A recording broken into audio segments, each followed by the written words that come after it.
Here we are at a farmhouse that Natalie and I redesigned and updated for a client of ours who's a doctor in Toronto.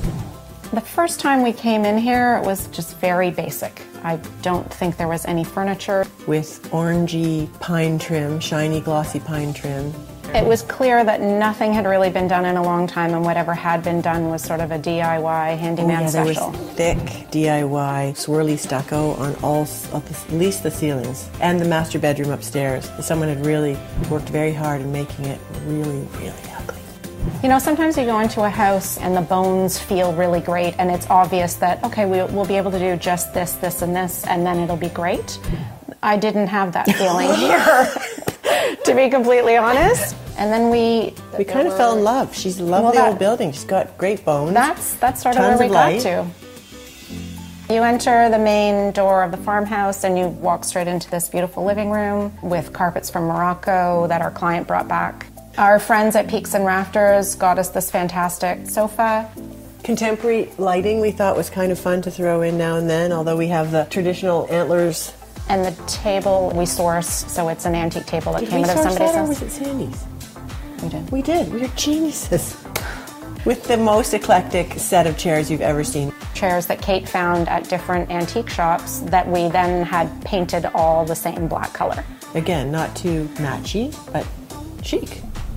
We kept her wood-burning stove that was there already, and that you found that amazing tile. Some of them look like they're really dirty old tiles, but they're chic old dirty tiles, if that makes sense at all. There are these amazing porcelain tiles that look like old wood. We went with some old world choices. Again, not looking for polished perfect.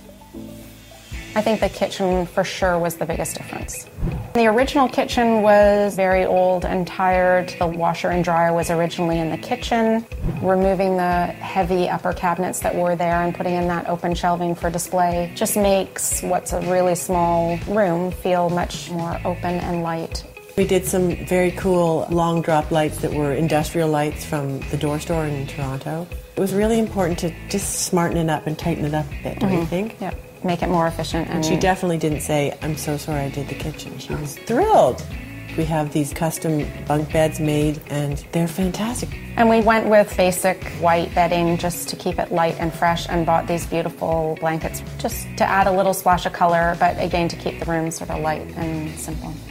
The original bathroom was quite sad. It was one of the worst we've seen. It was definitely something that someone had DIY'd.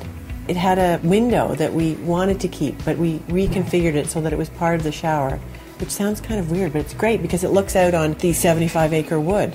The bathroom was the splurge. I mean, right from the start, the vanity we found, we needed a particular size, and it was difficult to find something that was that narrow and would fit the space. We went sort of economical on the tiling and then got really fabulous fixtures and fittings in it, and they look so good. So very affordable bathroom with very chic fixtures and fittings. So the original upstairs was a bit of a sad space. We put a beautiful bed up there. That was really important, that they had a lovely place to sleep. So we found a remnant of some gorgeous Designers Guild fabric. Guild made a beautiful headboard and used fantastic bedding. We used the Kiska bedding and really wanted to give them a very luxurious place to lay their head at night after a long day out on the farm. This house has had a lot of living, but I think it's happy now, this house. Yeah, this house is great. We like a challenge, and we like to have a happy client at the end. It's the perpetual lure of a designer, when everybody's happy and you walk away, and then you get a call for you to come back and help fix up their house in the city because it needs a bit of a facelift. That's when you know you've done a good job, when you get the next job.